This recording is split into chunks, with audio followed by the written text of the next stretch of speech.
Sawate discipuli and sawate omnes. Welcome again to another episode of Latin in Layman's. I haven't filmed with this shirt in a while. In fact, it was when I first got viral. It's actually one of my first pin videos. There's a little bit of a meme in there because as I'm doing the whole episode, Carline starts to come on the intercoms and I have to just like scream really loud so that you guys can't hear any of the names that are being said over the intercom. But it was kind of a meme. I had filmed it already once. I'm always notoriously sabotaged by TikTok, so yeah, if you guys want to go check out the video, it's one of those pinned ones where I'm actually wearing the shirt. I love this shirt. My sister helped me pick this shirt out. Shout out to my sister. She has the most rockin' awesome taste in fashion ever. Helped me out quite a bit. That being said, I want to do just a couple words for today. Well, more so verses and understanding the difference between sympathy versus empathy, apathy versus antipathy. We could get into some more, but I don't really want to make this a long video because I tend to ramble still, even though I'm telling myself I'm trying to make these shorter videos. That being said, would appreciate you guys checking out my longer form, Latin and Layman's Rhetoric Revolution, Spotify, Apple Podcast, wherever you get it. You can go help me, support me. You can go support me on Ko-Fi. You can leave me a little tippage there, if you will. Would really appreciate it. Nobody does it. Shout out Mad, though. She does. Shout out Mad. Because you really have like supported me a lot. So I'm always going to be hitting you up and rejoicing and being grateful. Such gratitude for you. That being said, I lost my train of thought. Other than that, check out Latin and Layman's. Let's get into it real quickly. And then with that, we'll leave it there. Looking at sympathy versus empathy, what are the difference? Think about it. If you know the difference, maybe you have it mulling in your head. Well, let's think about it etymologically, because sin is it can be a derivation of sin or sil, depending on what it aligns with, right? It can either be symbol, syllable, or synonym. But in this case, it's sim, because sympathy doesn't sound that right. Sympathy, man, sympathy. There we go.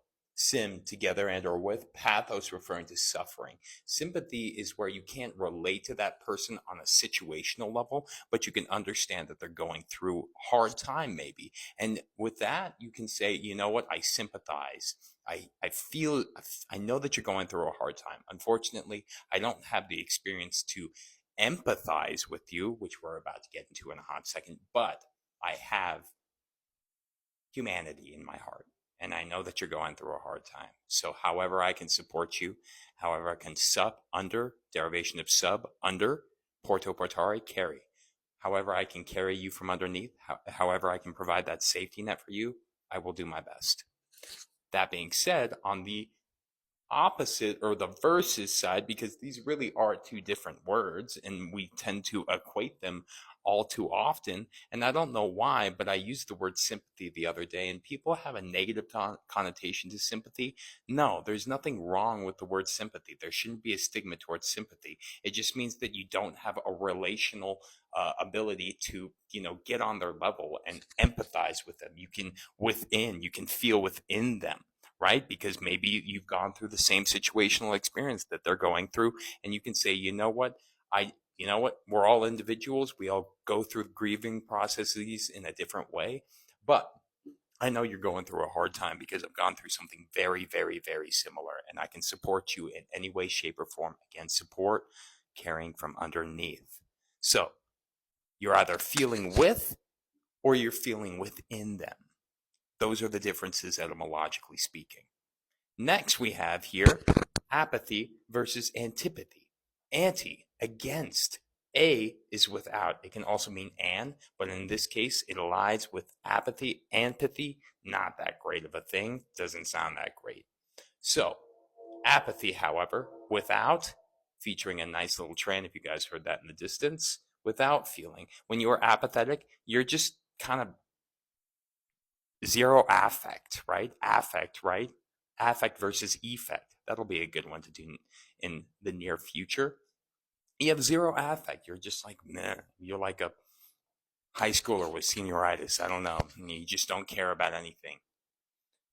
Versus antipathy, What is antipathy? Anti meaning against, pathos referring to feeling. This is an against feeling, aka anti antipathy. DJ Connerly in the house with a antipathy, which means an extreme hatred really towards someone, right? You really disdain that person. That's what antipathy. I'm trying to say antithetical. Nah, it's antipathy. Pathetic. I'm trying to turn it into an adjectival form. Anyways, hope you learned something new. A together feeling versus a within feeling. A without feeling versus an against feeling. If you didn't know, now you know, and I hope you learned something new. And if you did, consider Ko-Fi, checking me out on Spotify, rating me wherever you can. Help me out, please and thank you, because Mad seems to do it, and I don't even ask her. She just does it. So I'm asking you guys, and I ask you guys so often. If you're not going to do it, that's up to you. I know who's there and who ain't, and who actually watches these videos and who doesn't. So with that being said, done possessed, just get the ray.